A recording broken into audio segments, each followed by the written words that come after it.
The 3-2. He lost the bat and he shoots it through. I mean, he didn't know which way to look. The bat went one way, the ball goes another. It finds a hole. Can we all agree that Jose Ramirez is one of maybe 3 or 4 people in baseball that could do that? Maybe it's not even 3 or 4. I don't know anyone that could just throw the bat through the zone and it lands for a base hit. That guy is so much fun to watch. What's going on, everyone? It's Fuzzy. Welcome back to yet another MLB recap. We have 10 games left on the season. It is do or die time. So if this is your first time on the channel, be sure to hit that subscribe button because you're going to want to stay up to date with all of these standings, these stat leaders, everything else in between. Because we're going to go ahead and swan dive into the action because Bryce Harper hit one of the furthest home runs that I've ever seen. I don't think it went as far as I thought, but still, off the bat, I thought this was going 600 feet. Josh Donaldson, he was ejected during a home run, and then the Yankees make Major League Baseball history. But we're going to go ahead and kickstart the video with Byron Buxton going off for the Minnesota Twins, 2 home runs.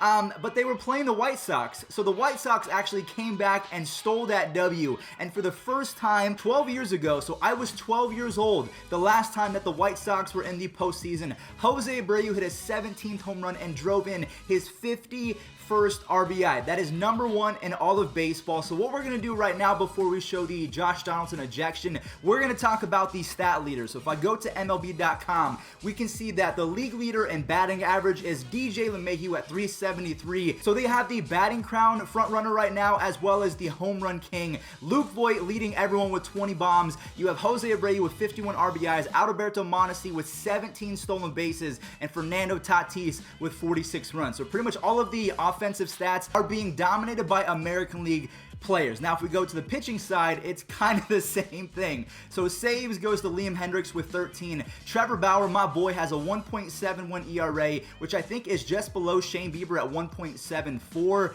Bieber is leading everyone with 112 strikeouts. Maeda has a .76 whip, and Shane Bieber has 8 freaking wins. He might mess around and win MVP, I swear.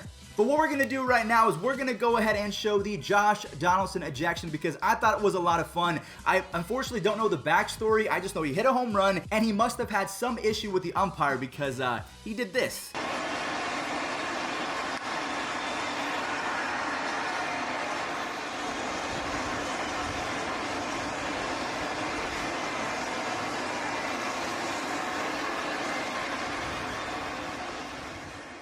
Corey Seager and Edwin Rios continue a pretty hot week as they dismantle the Colorado Rockies pitching staff. The Dodgers get their 3rd game in a row. Now get this. This is one of the craziest stats that I've seen so far this year. The Dodgers have outscored their opponents by 108 runs on the year. The next best is the White Sox at 80. Man, so honestly, what would be a lot of fun is I know the Yankees are playing at a really high pace right now, but could you imagine a Dodgers versus White Sox World Series? In my opinion, that would be just as fun as Dodgers-Yankees. Well, maybe not as much, but still. I would watch every pitch of that series, no doubt. Even if I'm not a baseball fan, I'll tune into that. I'm going to go ahead and chalk up the 2020 Angels as the same team as the 2020 Clippers. A bunch of talent, but they're just not ready this year. I think the Clippers are going to come back better in 2021. I could be wrong. My Nuggets won, so I don't really care. But the Angels are proving that their offense, when they have everyone healthy and firing on all cylinders, they can be a top 5, maybe even top 3 offense in all of baseball, which is kind of what they've been the last 2 weeks. Rendon, Jared Walsh, and Mike Trout, they all have been lethal this year. And then yesterday, Griffith Canning actually turned in a pretty good start with 5 innings, only 1 earned run. Now, I do have to say that Jared Walsh is joining some elite company. He has 9 straight games ever since I said pick him up. Since that day, he has 9 straight games with 1 run and 1 RBI. That is, I think, top 5 in MLB history. So again, if you have not picked up Jared Walsh, go get that man. He could really turn around your fantasy season. Jose Ramirez turned 28 years old yesterday, and he treated himself to a very happy birthday. He had 2 home runs, 4 RBIs, including that 1 base hit in the intro where he just threw his bat through the zone.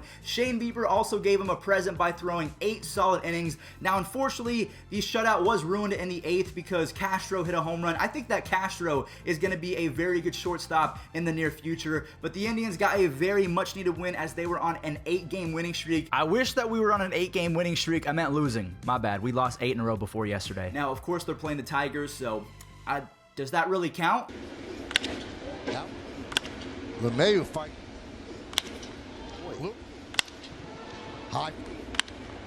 High fly ball, deep left center. There it goes! How about 5? See ya!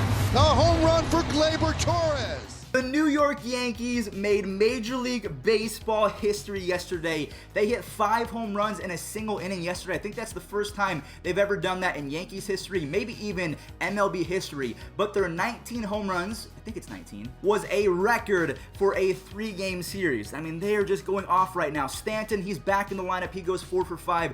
DJ LeMahieu and Luke Voit both homer for the 3rd consecutive game. As we saw, Luke Voit is now up to 20, leading everyone. All of you that made fun of my midseason predictions where I said the Dodgers versus the Yankees, while the Yankees were 5-15 in their last 20 games, joke is on you, because it's all about the long term, not the short term. You guys got to remember that. In the air to right field. Wow, forget about that one. That is a long home run off the facing of the upper deck. Woo! So that's what broke my window last night. Jeez, Bryce Harper hit that baseball from Philadelphia to Las Vegas, his hometown. He did that twice yesterday. He had a 2-home-run game, but just like Byron Buxton, 2 home runs is just not enough because the bullpen was not able to hold it down for the Phillies. So Brandon Nemo, I keep forgetting how to say his name. I'm pretty sure that's Nimmo, and Robinson Cano driving 7 RBIs. They gained some ground, and they're now 1.5 games back of 2nd place in that division, right behind the Phillies.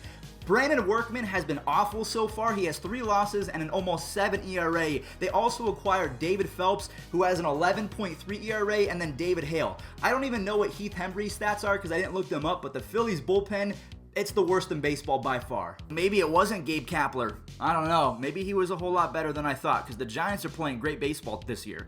Maybe I was too harsh on Gabe. The Rays versus the Orioles, really the only doubleheader, actually the only doubleheader from yesterday. We have Blake Snell going up against Dean Kremer of the Baltimore Orioles, who was shoving it to start his MLB career. It was a close game, but who wins? Lineup now in Adames. A swing and a foul tip. Jam shot slowly hit toward short, charging Adames. Quick unload to first and loud.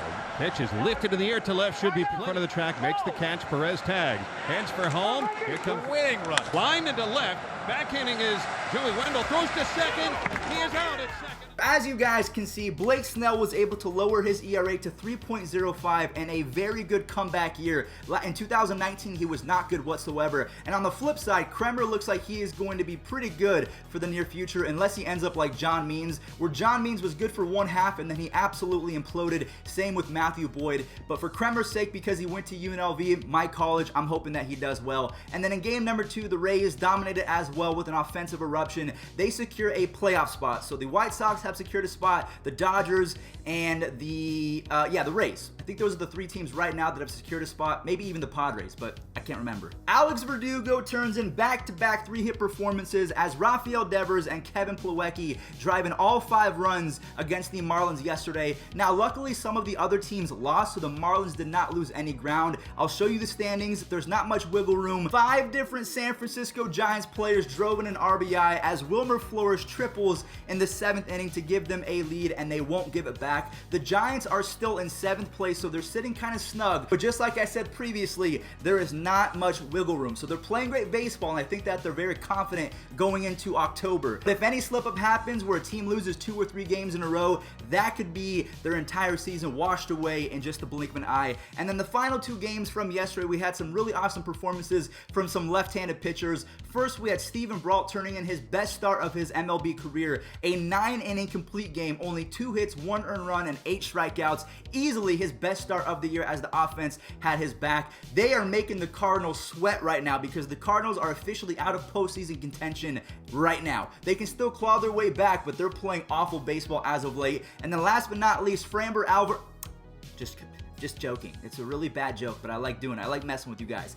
Framber Valdez delivers another gem, striking out 11 hitters in 6 1/3 innings. Kyle Tucker's home run is the difference as he already has 39 RBIs on the season. I would give him the crown of MVP of the 2020 Astros. It's not Altuve, obviously. It's not Springer. It's not Bregman. Honestly, it's between Valdez and Kyle Tucker because they've been the most consistent over the course of the entire season. But anyways, that is going to do it for today's MLB recap. If you enjoyed enjoyed, do not forget to leave a like as well as subscribe. Remember, we only have 10, maybe 9 games remaining by the time that you watch this video, so be sure to hit that subscribe button, stay up to date. And without further ado, let's roll this day in MLB history.